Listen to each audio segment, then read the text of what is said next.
Hello, we're live here with the Rotoworld Baseball Q&A, Tuesday, 1 p.m. We got Chris Crawford, who apparently is the trivia champion of the Rotoworld Baseball Show. I guess so. I was extremely nervous taking on Scott, to be honest with you, because that guy knows his stuff. But I got a little lucky, and some Seattle Mariner questions came up, which made it a little easier for me. Yeah, but listen, you have the belt right now. I do. And you don't have to play humble. It's okay. Maybe we'll do do another one later on in the season. Sounds good to me, man. So I'm going to use your expertise here. You are a prospect guru for us. You also happen to be a Mariners fan, which will help a double crossover for one of the people that I want to ask you about. But sure. I just at the top just wanted to kind of hear your thoughts on some of the prospects that we had called up before. I know we're going to see Drew Thorpe and we're going to see Carlos Rodriguez later. Well, actually today. So we can get to those guys maybe later in the show. Talk to me about Hurston Waldrep, Cade Povich, not necessarily with what we saw in their debuts, but based on your expectations of what we could expect from those two guys from what they've done in their minor leagues this year. Sure, yeah. So Waldrep starting with, I think, is really interesting. A guy who was drafted in 2023. Fun to see already two starting pitchers from that first round class already making their debut. Like you said, the debut didn't go very well, and he'd had some command issues. I think long term he's going to be a good one, and then even in the short term, I'm a pretty big fan. A guy who had a 3.09 ERA. 59 strikeouts against 18 walks over the AA and AAA levels. Only one start in AAA, but had 11 strikeouts. I think anybody who watched that game saw that splitter is an absolutely nasty pitch. That is at least plus on the 2080 scale. Could even be looking at an 80 grade pitch at times. A good fastball. The slider is kind of inconsistent, as is the command, but I think he's going to throw those pitches enough for strikes to be a solid option. Atlanta's offense is not the same as it was in 2023, right? But still, I think a group that can give him some run support. I like him a lot. Povich is a guy who has missed bats in a late level. Interesting that they got him in the Jorge Lopez trade, which is seems to be just a name that just helps everybody else except for the teams that he's been playing for, unfortunately, lately. But Povich has really good stuff, a very good changeup, has missed bats, really concerned about the control. And he has had control issues pretty much throughout his career, had some control issues as well in college. I love the offense he's playing behind, and the chance to pitch for that team is going to give you some win chances. I'm definitely adding Waldrep over Povich, even if the tenuous grasp on rotation spots may be something that you have to consider here as well. But I think that Povich is worth roster consideration for those who are starting pitcher needy. Waldrep might be too strong of a word, but I'd really like to have him on my roster right now.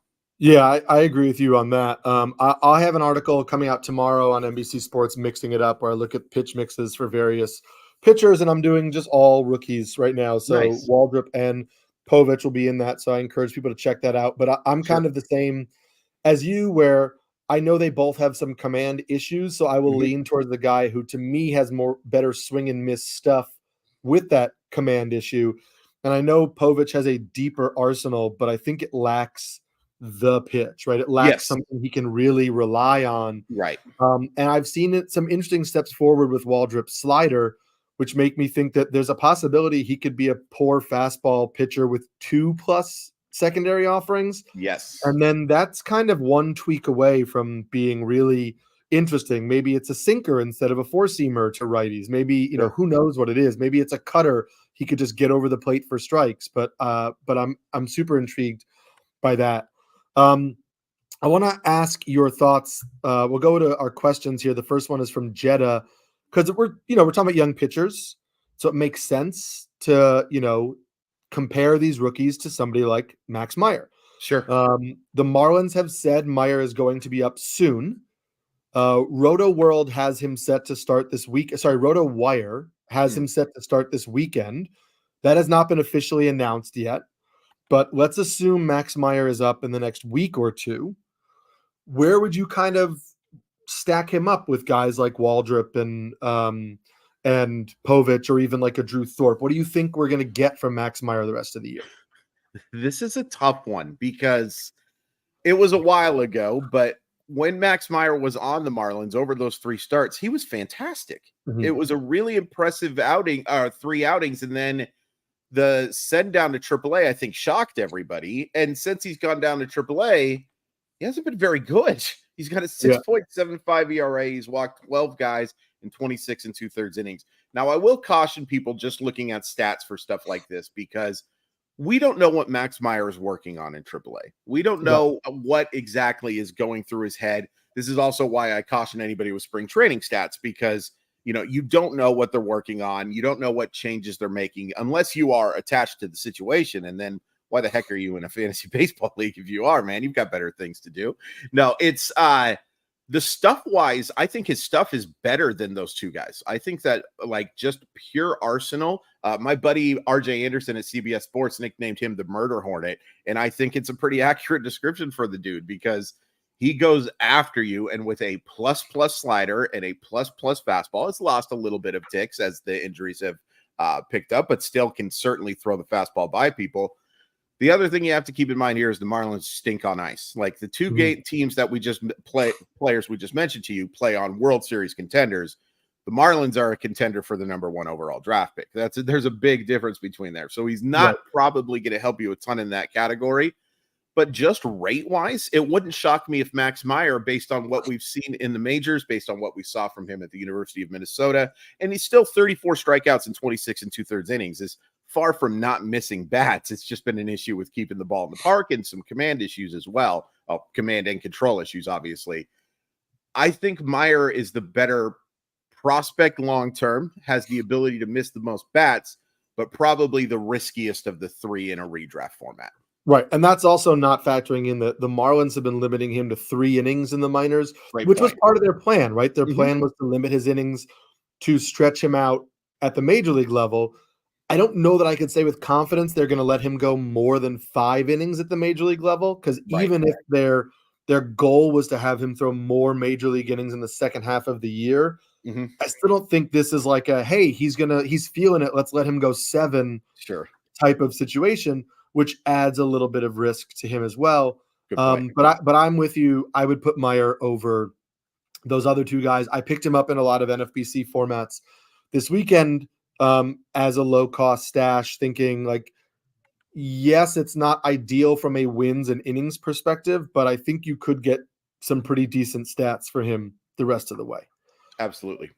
Another starter on their way back who is not young, but Dad is curious what we can expect out of Max Scherzer. The last rehab outing was promising.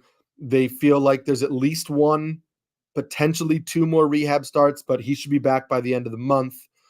We've seen back injuries from him in the past. We've seen him have to change the way he pitches from being this kind of like overpowering fastball guy to utilizing his whole arsenal to mix and match and sequence and get swings and misses.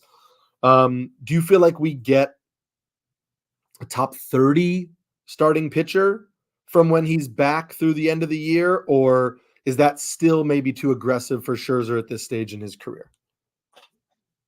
I feel like that might be a little aggressive. I don't think it's far off, though. Like, I do think that he's going to be a solid option, but top 30 might be a little strong. And that's partially because I just need to see it, right? Like that's great that he had the promising rehab outing, and it's nice to see some missed bats in a AAA lineup. But there's so many question marks here, and the thing is too, there were issues in 2023 as well. Like there were certainly great starts for him, but was he was probably right around a top 30-ish option last year, and I would imagine a little bit of regression in 2024 because that's just how these things typically work. I certainly want him on my roster, at this point, but I would definitely feel much more confident in him being my 3rd or 4th starter than my number 2.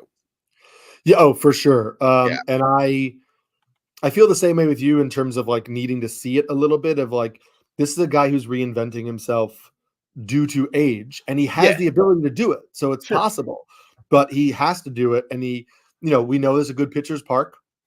The lineup, should tick up a little bit. They should get Corey Seager back in a little bit. Yeah. We had a question about Adolis Garcia that we'll get to later. Some guys that should, Josh Young should be coming back in a few weeks. So there's a good possibility for like solid ratios and some wins. You just might not get the strikeout upside that we're used to getting with Max Scherzer, which could limit his value a little bit. Right. But if you're in a league where he's available to stash, which aren't many at this point, but you should do it because we know what he's capable of, even at a diminished value. Yeah, absolutely. I think the floor, it's kind of interesting. The ceiling is what made Max Scherzer such a great starter. Now, I think it's the floor that's the reason why that you have to add a guy like that right now. Another stash question is on Noelvi Marte. And listen, we can have a long conversation about how the hell Noelvi Marte is allowed to start a rehab assignment, even though he's suspended from Major League Baseball. But that doesn't mean he's suspended from minor league baseball, which to me makes absolutely no sense. Right. But I've had this question before, and I think, yes, you should be stashing Marte if you have the space on your roster where you're okay with him doing nothing for 2 weeks, because he's going to do nothing on your bench for 2 weeks. But I expect him to come up and to start in Cincinnati. I think he'll go to third. I think Heimer Candelario will go back to first. And I think Spencer Steer will go back to the outfield, which was kind of the plan at the start of the year. And they'll obviously mix and match using the DH throughout. But that's my expectation. And so I think if Marte is available in your league, you should be stashing him. I'm curious if you have a different thought on that. Nope, I totally agree. Yeah, it's time. He'll be on my top 10 list next week. It's tough, to know that you can't put him on the IL spot and nobody has an SUSP spot, even though you see it on the on your little fantasy team, but you can't do it. 5 category to potential player, like a guy who had an 822 OPS in 2023, stole, I believe, 24 bases combined with AAA and Cincinnati last year, of course, acquired in the Luis Castillo trade with my, apparently I own the Seattle Mariners with the Seattle Mariners. Really good player.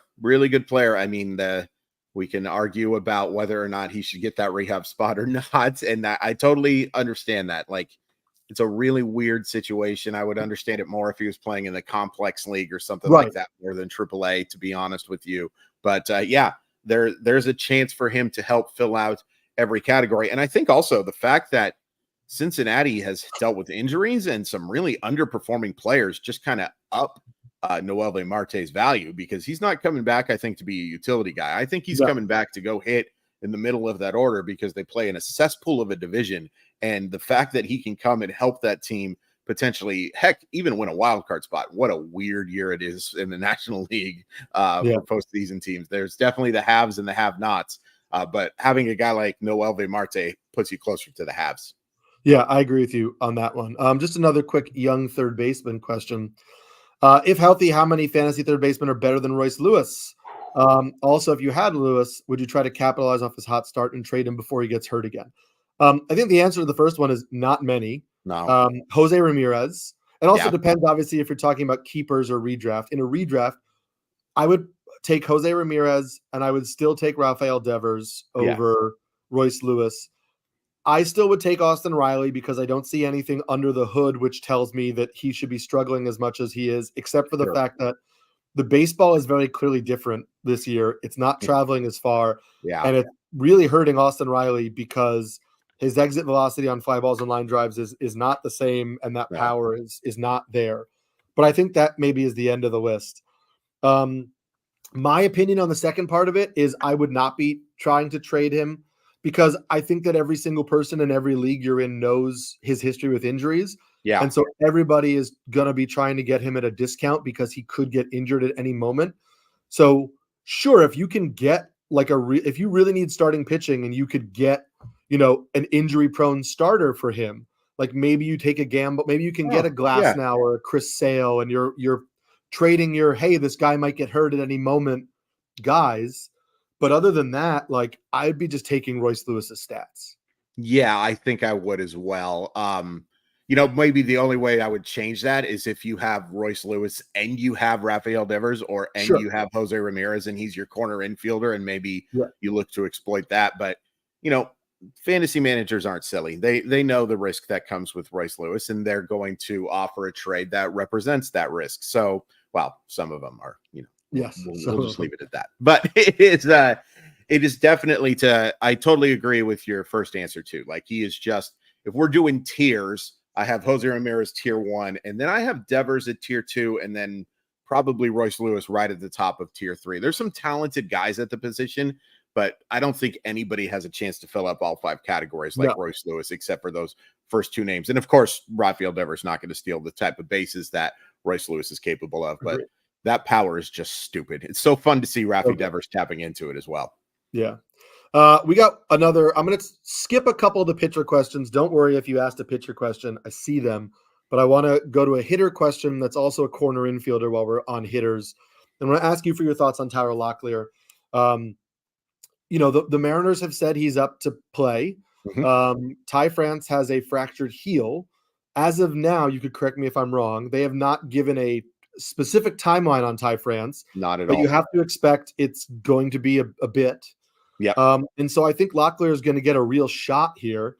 And the question is, I guess, going to be, will he make enough contact for that plus power to carry over? And in what types of leagues would you be rostering Tyler Locklear right now? It's a really good question because, obviously very much limited to first base. That's going to be the long-term issue with Well. In fact, he could be a designated hitter in the long term, just not a great defensive player. But this guy can hit. 293, 404, 520 with his 2 different levels, 9 homers, did steal 4 bases. I would not expect that to continue at the highest level. I saw him not beat out a double play ball that 99% of players are going to beat out. He is a very slow young man, but he makes a lot of hard contact. It's worth pointing out too that he led all of college baseball in average exit velocity when he was leaving, but there were some concerns as a senior guy about it. He has a really good approach at the plate. He doesn't have elite power, but I think he does have enough to be on that 20 to 25 pace for the remainder of the year. Already has an extra base hit. Kind of scared everybody when he got hit by a pitch yesterday that came near the face. But I think I'm adding him in corner infield leagues. I don't think I'm adding him to be my starting first baseman, but if you have room as a corner first baseman, I think that there is enough depth in the Mariner lineup, as flawed as it can be with all of the strikeouts, but enough chance to maybe provide some run production there, drive in some of the guys that are starting to play a little bit better. Not adding him as a starting first baseman, but, also worth maybe a speculative bench spot just because of the fact that he has hit so well and put up such quality exit velocities. There is swing and miss in the profile, no question about that. 60 strikeouts and 198 bats is not ideal, not abhorrent compared to some other guys, but not ideal. I think Tyler Locklear is worth a speculative add and maybe somebody worth putting in the corner infield spot right now. And I would assume, given his 12.5% walk rate and power, that in on-base percentage leagues and in OPS leagues, he probably gets a little bit of a jump. Absolutely. Yeah, he's a very patient hitter, recognizes pitches well, so absolutely a big bump in that league. Yeah. Pistol says thank you to us, and hey, you're welcome. Thank you. Thank you for being here. Yeah. And Chairman Blue says, nice to meet you. Hi. And it's nice to meet you also. Thank you to everybody for being here. Appreciate it. We're going to go to Raphael's question, which will take us into pitchers for a second. He asked, would you drop Waldron to add Hunter Brown or Taj Bradley? We'll cover that part first, and we'll go to the Yimmy section. To me, all 3 of these guys are preferred streamers. I know Paul Sporer uses the term team streamer, which is like, I'll keep them on my roster and start them in particular games. Sure. As of right now, I don't think any of them are must roster all format type arms. I understand Hunter Brown is pitching better of late. I wrote about the change in his pitch mix last week on my Mixing It Up column, which you can look at NBC Sports. I think what he's doing is great. I don't know that it will stick. He's had a very easy run of things from an opponent standpoint that has coincided with this pitch mix. And and we have seen him just alter what he does seemingly on a whim. So I don't know, how long it will last.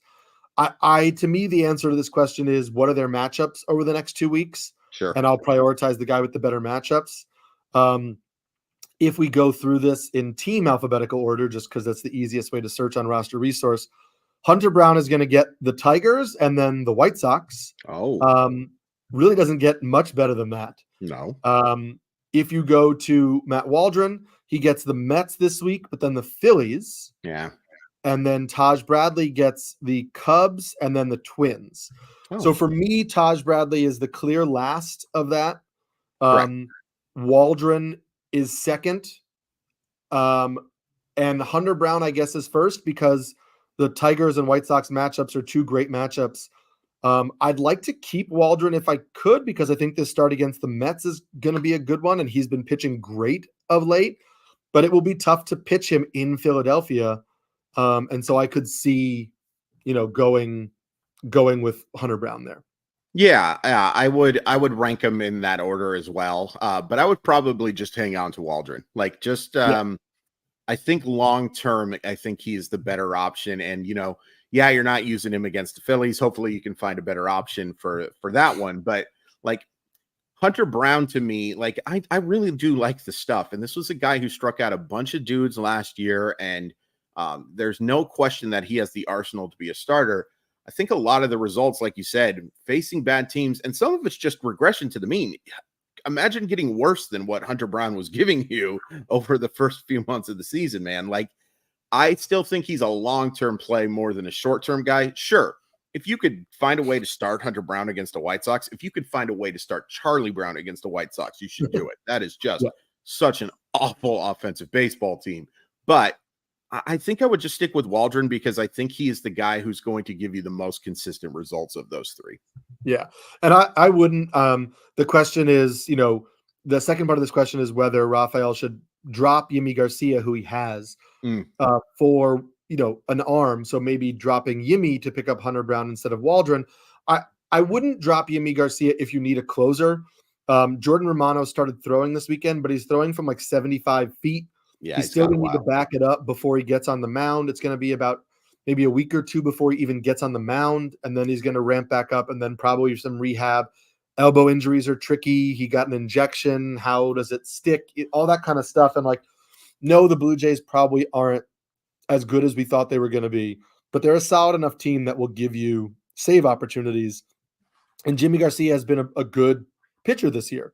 Yeah. So I think he is certainly useful. Mm-hmm. I would say if you added him because you were like, hey, it's a closer, but you're set on closers, you could try to trade him and, add Brown without having to drop Waldron. Sure. But in a vacuum, I wouldn't be trying to get rid of Jimmy Garcia. No. And I think another thing to keep in mind here is that, yes, the Blue Jays are a solid team that are going to give you some save chances. It wouldn't shock me if he's saving games for another team at some point this summer, because I don't think that they are a true contender in the American League this year. It's just so many teams ahead of them right now, and they have so many issues that I could see them selling high on him and him going to a contender in the National League and becoming a closing option. And I would have some real FOMO from there because he is a solid option, I think, if he does get a solid locked-in closing role. So that would be another thing to keep in mind. But for now, too, saves are such a precarious thing. I think that I would just be holding on to him anyway. Yeah, I agree. We said we were going to talk about this guy earlier in the show. Bob says, Adolis Garcia, please revive him. I'm trying. Listen, one of the first things I like doing when I look at hitter stuff is I go to, Pitcher List has a PL Pro hitter rolling charts, which I really like. They're a little more specific than the StatCast rolling charts. Sure. The StatCast rolling charts are great for looking at, sweet spot percentage, strikeout rate, walk rate. What I like about the Pitcher List ones is they have swing decisions, aggression, strikeout, strike zone judgment, all things like that. And we know if I look at them, Adolis Garcia right up, very high, 90th percentile swing aggression. Mm-hmm. That's always been his thing. But the strike zone judgment rolling graphs are still pretty good. He is still below average in terms of his out of zone swing decisions. That's always been the case, though. His in zone swing decisions since like really the second week of May, have been like better than the 75th percentile in baseball. So he's making good swing decisions inside of the zone. He is not getting hittable pitches. Like the stretch where he has really started to struggle, pitchers are just not giving him things to hit. Mm-hmm. And so that out of zone swing decision is getting amplified a little bit, but it is who he is. His contact has started to tick up a little bit of late. We know that, he still has good power. It's diminished a little bit because of what he's swinging at. But to me, it's like, he's not a different player right now. No. Pitchers are just currently taking advantage of his decisions out of the zone more than in the past. Maybe he's pressing a little bit. Maybe, without Josh Young, without Corey Seager in the lineup, pitchers are able to pitch around him a little bit more. Yeah. Nathaniel Lowe has really been struggling. Like there's not another hitter in the lineup besides Marcus Semien that people are like, oh, well, if I put Adolis Garcia on base, like I could be in trouble. Right. So I don't see anything here that like really worries me. I also don't see anything that says like, hey, in the next week, he's going to break out of it. But I do think that he'll correct to the mean. And I do think he'll benefit from Seager and Young being back in the lineup because he's going to have to get more pitches to hit. Yeah, I think the Seager and Young thing was the thing that I was going to bring up as well. It's just like, we can argue about how real lineup protection really is, but you watch what Garcia is going through and you think, oh, they've got a pretty good point on their side for those who believe that lineup protection matters, because there's just no reason to really give Adolis Garcia the stuff that made the Texas Rangers one of the, if not the best lineups in baseball we saw in the postseason last year and for the majority of 2023. I think he'll be fine. I still believe in the talent so much that I think he'll be one of the best run producers. We've seen stretches like this from him before. Mm-hmm. It's kind of similar to Randy Arozarena. When the bad is bad, it's really, really bad. And when it's good, it's among the best outfielders in baseball. So it's very frustrating, but I think you just got to stay patient. Hey, speaking of which, Dave says, Randy Arozarena and Oneil Cruz are struggling. Would you drop either? No, I wouldn't drop either. And I will say that Oneil Cruz has started to turn it around a little bit. He was struggling. And I talked with Scott Pianowski on the Rotoworld Baseball show about this, where like, I think that we may have to adjust our expectations of Oneil Cruz's overall fantasy value because of his speed. Yeah. I don't necessarily think that we're going to get the stolen base totals that we thought we were going to get. And we were like, this is a 5-category stud. Mm-hmm. But Oneil Cruz is producing right now. And if I look at I'll just go to his splits on Fangraphs just to see what we're working with. But hitting 292 in 6 games in June, with 2 home runs, 6 strikeouts and 5 walks in 6 games, which is pretty good. He was also coming around at the end of May. I know this because he's on a few of my fantasy teams. Sure. And if I had the splits out in front of you, I could give you something specific, but the strikeout rate was, he had a rough stretch in the last week of May, where he was facing the Braves and the Giants, who, were pitching him pretty well, and he ran up against some decent starters there. But the power was coming. The strikeouts were, going back to something that was more manageable. Sure. I'm not worried about Cruz. Arozarena is different. He's also been improving of late, but it seems like he's basically sacrificing all power for contact. Yeah. And so the batting average has been up over the last, 7 to 10 games, but he's not really pulling the ball. He's kind of slapping it to all fields. And maybe he just needs that to get feeling better again, and we can see. But I can't drop him because I know what he's capable of doing. Absolutely. Yeah. There's going to be a hot run coming. Honestly, I think one of the issues with Randy Arozarena, just based on watching him, and the Savant page kind of backs that up, is I think he's been too passive at the plate. He's not swinging at pitches outside of the zone, which, is normally a good thing, but he's a pretty good bad ball hitter. We have seen him be able to drive that baseball with pitches outside of the zone, especially in the postseason. There was nowhere to pitch that dude for the last couple of postseasons. Sorry, Cardinals fans, for bringing that up. But there's just too much talent in his bat, and outfield is too much of a, like, who the heck are you adding to replace Randy Arozarena, man? Like, it's such a down position right now, and there's not like big prospects that I think, oh, like if James Wood was healthy, maybe you'd consider that type of move or something along those lines. Or if Jason Dominguez was guaranteed to come up and be a big helper for you, maybe you'd consider something like that. But there's no guarantees there. I would rather take my chances with the Arozarena with anybody on the waiver wire. I agree. Rafael asked a follow-up, or made a follow-up comment, which I thought was interesting. He said Yimi Garcia is his only closer, and some teams have 2 to 3 closers. Okay. I think we're now at a point in the season where you could start thinking about punting categories. Same. You need to look at your team construction and say, realistically speaking, how many points am I going to gain in this category? Right. Saves is an easier one to look at because, like, you can see, it's easy to know when you get a save. It's easy to have an understanding of, like, do I have enough ammo to get saves? Mm-hmm. If Yimi Garcia is his only closer, you have to wonder again if there's guys on the injured list and he's not mentioning them. Yeah. You can't be doing particularly well in saves. There's not a lot on the wire right now. So unless you're going to make a deal and add more closers and try to make a run at saves, it might be best to get rid of the one closer you have who is a fill-in closer and may even split some saves with a guy like Chad Green and get something that's more beneficial to your team. And maybe that is chasing wins and strikeouts with,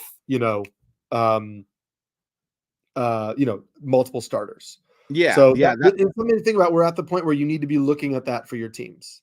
For sure. I would just say this. I wouldn't be dropping Garcia. I would be looking to make a trade for somebody who is, in that middle pack of the save situation and seeing if you could get a starter back or something like that. I think just putting him on the waiver wire would be a mistake, and I would have a little bit of FOMO there, especially if he gets a bunch of save chances. But yeah, that totally makes sense. We've got some breaking news. Okay. That Cow Chad is sharing with us. JT Realmuto is going on the IL. I just confirmed the tweet from Todd Zolecki, who's the Phillies beat writer for MLB.com, says that Realmuto is scheduled for a right knee meniscectomy, which is a meniscus procedure, tomorrow in Philadelphia. He's been placed on the 10-day IL. So important to understand, even though we don't have a specific timeline, they could have placed him on the 60-day. They placed him on the 10-day, and it's a meniscus injury. So there's clearly an expectation he will be back. But roughly, let's say he's out 4 to 6 weeks. Again, we don't know this right now. We're just speculating that he's having a meniscus repair. The question about whether Stubbs is worth rostering, I'd prefer not to talk about Garrett Stubbs because I think that slide into home plate on Luis Torrens was super Bush League. Yes. But also, yeah, like if you're in a 2-catcher league, I think most catchers who are going to play relatively regularly are worth considering. He's hitting 173 this year. He hit 204 last year. I don't necessarily know that he's worth rostering. I think if you're, in a league where you have Realmuto and you lost him, that kind of sucks. Francisco Alvarez back today, but he was stashed. Maybe you can stash Wilson Contreras if he hasn't been put on an IL in your league. But it's dire straits out there, and that's rough news for the Phillies right now. It is rough news, and the tough situation, like a procedure, and not going on the 60-day injured list is good to see, but that could have to do more with like roster manipulation type of stuff, things along those lines. Stubbs would not be my replacement. I would be looking at some other guys. Hopefully there's better options in your league than Stubbs. There's some mentioned here. So Dad asked, Ryan Jeffers has been ice cold of late. Waiver wire options are pretty scant, as we talked about. But he mentioned someone like Shea Langoliers, Jonah Heim, Patrick Bailey. For example, I would take all 3 of these guys without thinking over Stubbs. Easy. Patrick Bailey has been pretty good this year, actually. Jonah Heim is somebody we talked about the Rangers lineup likely improving when Seager's back, when Young is back, when Adolis Garcia gets it going. Heim is in the lineup basically every day. And I think that is incredibly valuable at the catcher spot. Yeah. Now, Christian Vasquez hasn't been particularly good, so Ryan Jeffers has been in the lineup regularly as well, but that playing time has dried up a little bit. I think I would take Heim and Bailey over Jeffers and clearly Stubbs. Yeah. And I think I might take Langoliers over Jeffers in the sense that, again, you're getting a guy who is playing every day. Yeah. And, they're both power over other tools. Jeffers has a better contact profile than Langoliers.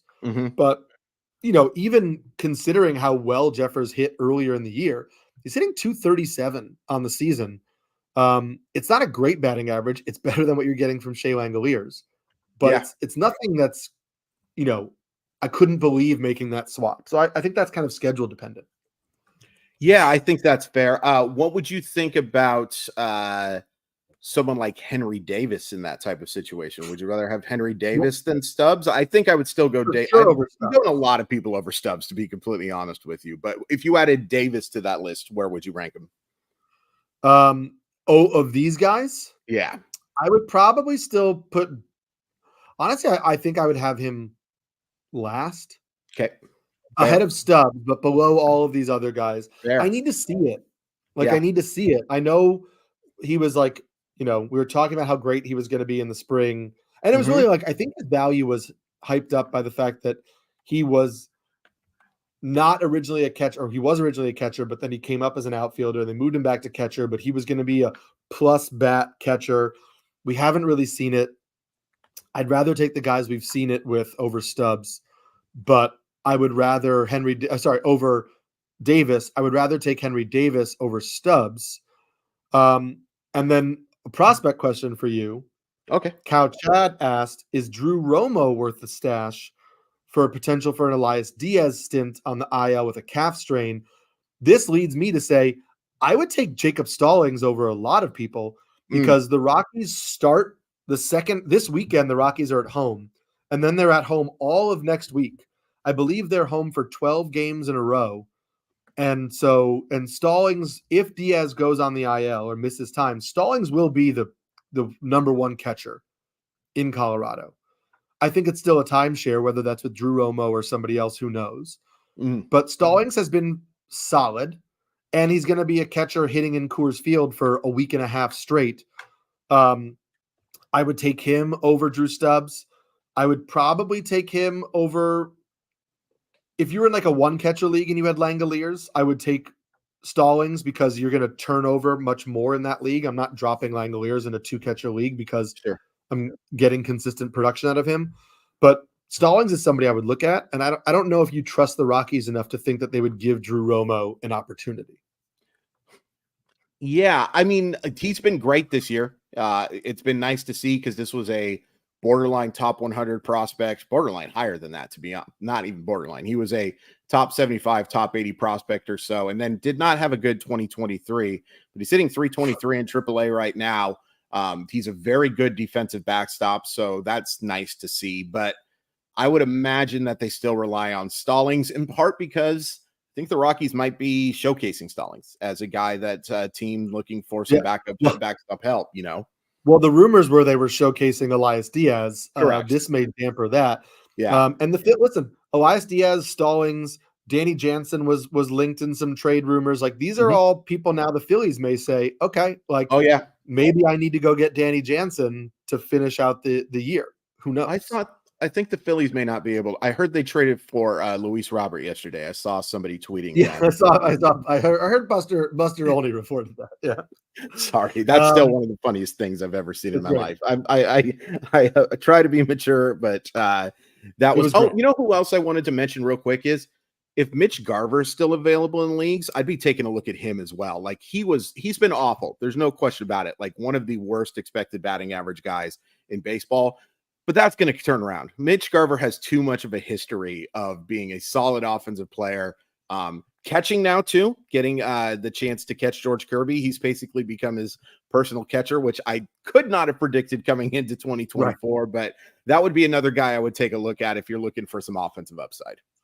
What about the question here from Jeddah on Logan O'Hoppe? I like Logan O'Hoppe. I still believe in that bat quite a bit. I wish there was any protection around him whatsoever, but that Angels lineup just isn't going to provide it. But I do believe in his power and just, a little bit, this is not super Spencer Torkelson-y, but like knowing how good he was at the second half of the year as well. I believe in Logan O'Hoppe. He'd definitely be in the consideration for me. I do too. The power is very real. The swing decisions are getting better. If you look at rolling windows, I'm in on O'Hoppe. I would take him over most of the other players mentioned. I think he has higher upside than any of Jeffers, Bailey, Heim, Langoliers, etc. I would put him second on this list, months behind as Bailey, Alvarez, or Langoliers. Alvarez for me with a bullet at the top.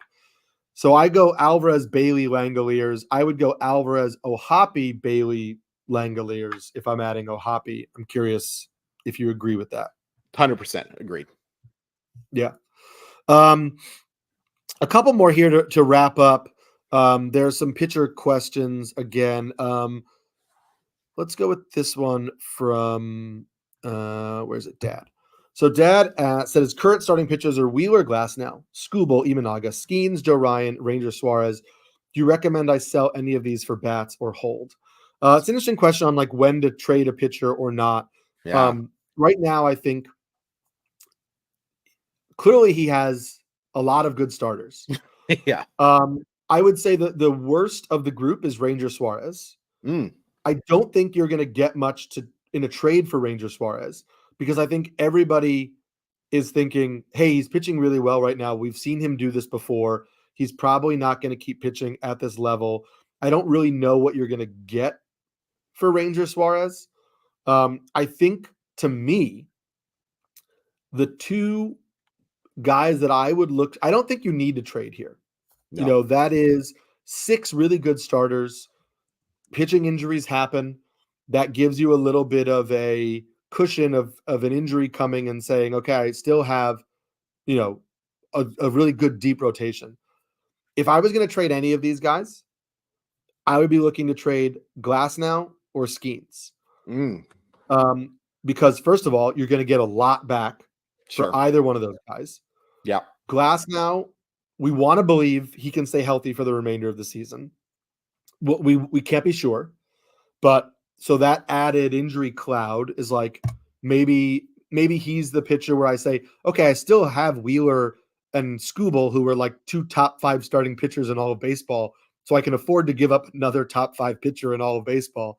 And then Skeens is just he's a rookie. We don't know really what the Pirates are going to do with him in the second half of the year. We don't know if they're out of it in August, are they going to keep him pitching? There's going to be some bumpy starts, as great as he is, because he's a rookie. And so there will just be some off nights. Also, I don't know that you can find anybody with more hype around him than Skeens right now. So what you're liable to get back for him is probably an incredibly impactful player. And so to me, I look at it as like, I don't have to make a trade, but if I'm going to make a trade, I'm not just going to trade a guy just to get rid of a guy. I'm going to trade a guy to bring me back something of real value. And I think those are the two I would be looking to move because they have some risk and will return me the biggest prize. Yeah, I would agree with that.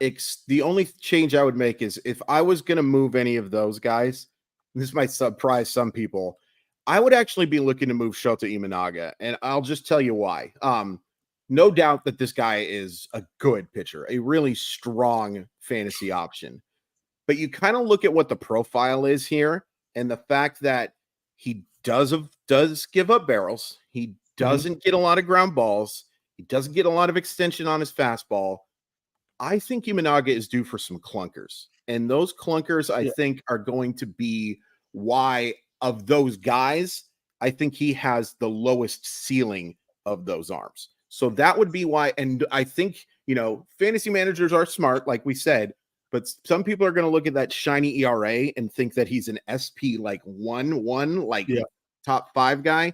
And so if you can get a return along those ranges, that would be the guy that I would be starting offerings with. And how dare you insult Ranger Suarez? Ranger Suarez has been one of my absolute favorites for a very, very long time. No, this is not sustainable, to be clear. Right. But I've picked Ranger Suarez as a sleeper, I think, every year since 1986. Yeah.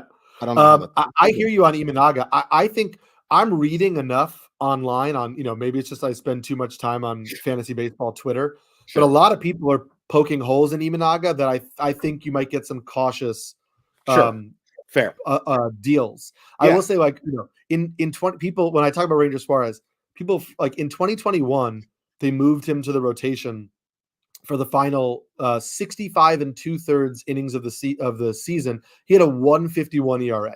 Jeez. Like we've seen Ranger Suarez do this before. Yeah. And because he's a good pitcher, he is a good pitcher. He's not a sub 3 ERA pitcher. Probably not. And so I think that will correct itself. But I think because we've seen him do this and then it's corrected, I just don't think you're going to get as much from him. That's fair. We'll end with a streamer question for today. Cow Chat asks, to rank today's streams, Drew Thorpe, Carlos F. Rodriguez. I'll tell you who they're facing too. So Drew Thorpe today gets the Mariners. Carlos F. Rodriguez, who is a rookie debuting for the Brewers, he gets the Blue Jays. Tyler McGill gets the Marlins, and then Mitchell Parker gets the Tigers. I am going Parker, McGill, Thorpe, Rodriguez. I would rather not start rookies in their MLB debuts. Skeens is a little bit of a outlier, and even then, like, he was all jacked up and the command wasn't great in that debut, and it happens. Rodriguez has given up a lot of contact in the minors. I don't really want to start him in a game against the Blue Jays. Thorpe getting the Mariners. I know the Mariners swing and miss, but it's not a lineup where I'm like, oh, this is a real soft landing, like the Marlins and like the Tigers. And I think Mitchell Parker has been a little bit just underappreciated this year. And so I like Parker and then McGill of those four. Yeah, I would go Parker. I would actually put Thorpe ahead, and it's partially, look, I'm wearing the Mariner Moose hat today. I've seen this Mariner lineup deal with issues facing pitchers for the first time, and Drew Thorpe's changeup is elite. It is a absolutely nasty pitch. My buddy Chris Towers over at CBS did bring up a good point that, like, guys who have his profile usually tend up being a lot better real life pitchers than fantasy pitchers. And I think that might be the case with Thorpe as well. But I do think he's a guy who can give you 5 innings of 2-run baseball with like 7 or 8 strikeouts. And I can't really guarantee. Rodriguez is a really interesting arm to me too. And it's worth pointing out that, you take a look at his 5.17 ERA. That's not indicative of how he's pitched lately at all. Like, he got off to a horrific start. The ERA was right around 8 at the end of April, and he has been much better since. Can throw the whole kitchen sink at you. So that is an interesting little play there. I would want more of a wait and see approach, though, to see. I struggle believing in Tyler McGill. I have for a long time. So I'm going to put him third on that list. But I would agree. Mitchell Parker, I think, belongs in the 1 spot. Yeah. I have talked with Nick Pollock on the Corner podcast about, like, Drew Thorpe has a little bit of, like, the last prospect we talked about where the changeup was their best pitch and the rest of the arsenal was fine was like Brian Bayo. And for most of last year, Brian Bayo had like a mid-3s ERA. Was getting lots of ground balls with the changeup and the sinker. Against lefties, the changeup missed more bats. Against righties, it was just kind of like pummeled into the ground. And we kept saying, like, he needs that slider to reach the next level. The interesting thing is, over the last month, the slider's missing a ton of bats, and he's totally lost his changeup. But that's the name that pops into my head with Drew Thorpe, which is like a right-handed pitcher whose best pitch is a changeup makes me cautious on their strikeout upside. And for fantasy purposes, not as a real life pitcher, but for fantasy purposes, that makes me a little tepid because I don't know that he has that pitch which will give him the strikeouts, which will give him the added fantasy value.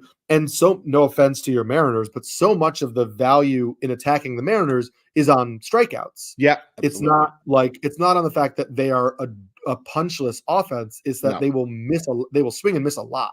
Yes. So if I'm not getting a lot of strikeouts from a pitcher, I don't know that the Mariners are a team I have to attack. Yeah, that's fair. That's fair. And, I would feel better if he had a better fastball. And, like you mentioned, that the slider has been better as of late and getting more swings and misses. I've seen this team struggle so much with guys that they faced the first time through. So, but I'll also point this out that he's not going to get a great win chance. I'll tell you that much. That is just such an awful baseball team. But I would probably stash Thorpe just to see how this goes, if you have a deeper lineup at least. But if you're streaming anybody today, I would go with Mitch Park. And I agree. Hopefully everybody enjoys their day of baseball today. I know we will. Yeah. As always, you can check us out here. Chris's Prospects to Stash article comes out every Monday over at NBC Sports, so make sure you check that out. My pitch mix article, mixing it up, comes out every Wednesday. Mondays and Wednesdays for the Rotoworld Fantasy Baseball Show podcast. We always tweet that stuff. So make sure that you are on that as well. You can follow both of us on Twitter. I am at Samulski NYC. Chris is at Crawford _MILB. And we'll check you on the next Rotoworld Fantasy Baseball Q&A.